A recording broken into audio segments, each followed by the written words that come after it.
Essay Dictation, Chapter 14, N and F. Exercise 53.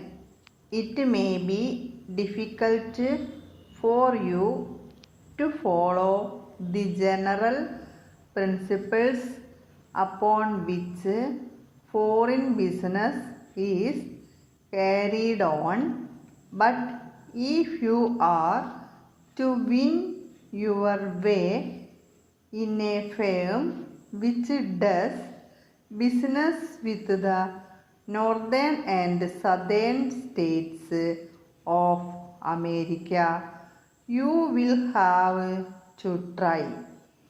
No businessman, and above all, no businessman whose principal business is with foreigners can possibly leave this branch of economics from his training.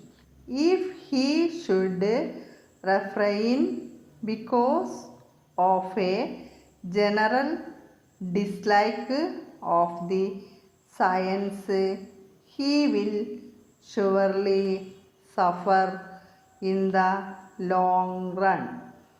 The truth of this has been shown over and over again within my own circle, and I speak for your advantage. The principles may appear difficult to follow, and if you imagine the task beyond you, it will prove so. But be brave, face the plain truth, and you will lighten the work and succeed as you will deserve to succeed.